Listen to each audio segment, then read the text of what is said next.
We're going to listen to former Republican Arlen Specter while former Republican Cenk Uygur gets his thoughts together.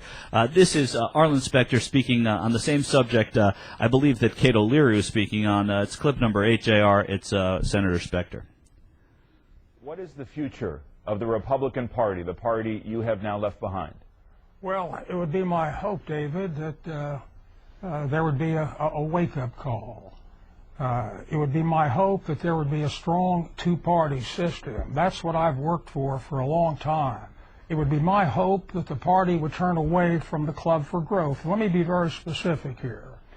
The Club for Growth has undertaken campaigns to defeat moderate Republicans in the primaries, knowing that they would lose in the general election. I give you a long list, but take one case which was slightly different on procedure, and that was Link Chafee.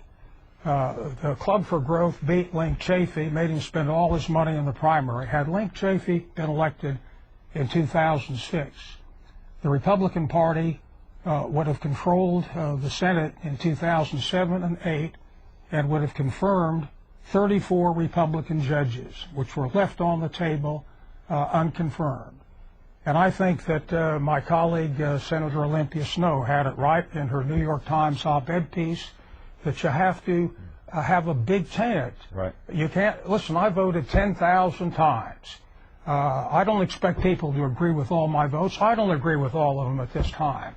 But can you imagine picking one vote out of 10,000 and having the party say to me, in effect, we don't want you as our candidate? So there has to be room for people who are moderates. It has to be Reagan's big tent again. Well, I have several things to say about that. You know, to touch upon what we were talking about earlier, Michael, they need to have ownership of some issues, right? And the way to do that is not to be unilaterally against all of Obama's positions, because then that makes them irrelevant to a certain degree and makes them the party of no. And most importantly, it makes it so that they are going all in. They're pushing all their chips in and rooting for failure. Because the only way that they win is if Obama's positions, and hence, since he's got them enacted, the country fails. Right. So if there is a worse economy or worsening wars, etc., that is the strategy they're going for. And Cheney goes out there and, you know, says, oh, I'll tell you, if we get attacked, I'm the genius. Obviously rooting for an attack in that sense. So they've pushed all their chips into where the American people don't want to go, into a pot that they don't want the Republicans winning. So, you know, instead, if they listen to what Arlen Specter is saying, they can say, hey, you know, Arlen disagrees with us on this, but we can respect that. Or, you know what, hey, maybe Arlen was right, along with Susan Collins and Olympia Snowe. Here are the concessions that we got from Obama in the budget fight. And we take responsibility and authorship of that, and we'll brag about it when, you know, when it works out. Now, unfortunately for them, Susan Collins' main bragging point was that she got money knocked out for flu preparedness. Yeah. Oopsie doopsie, that didn't work out too well. But nonetheless, it's at least a possible winning strategy. It was, but it was a political thing too, because there was money already there, and it was additional funding. I mean, it was not as simple as black and white. Oh, now we're unprepared for a flu. So it was an augmentation. But no, but you're right, and I think also when you listen to, there are always the hypotheticals that you can think of. But if the Republicans, I mean, taking ownership is right. I mean, you're on track when you say that.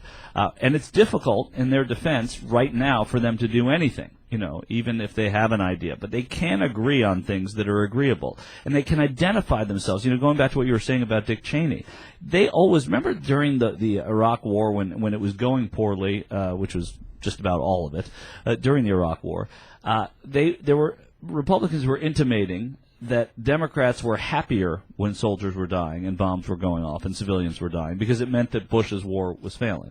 So it's that mindset, I think, that informs the way Dick Cheney thinks, that he only cares about the politics. He doesn't care only about the war.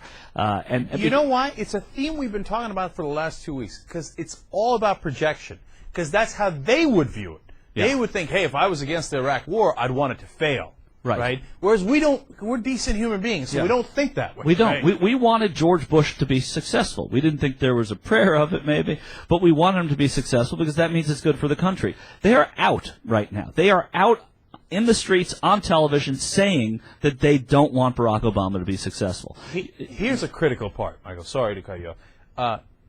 In order for the Republican Party to win in 2010 or probably even 2012, America has to lose.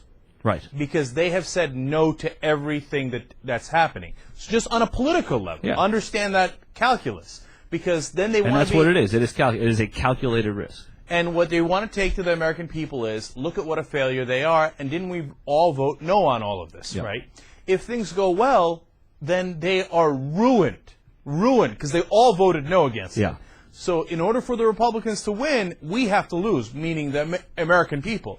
And that's a bad bet to make. That's not, and it's not constructive, it's not policy-oriented, it's purely political, it's purely cynical, and I think it's the wrong bet. It's betting the don't pass line when everyone's on the pass line. That's a better bet. That is a better bet, exactly.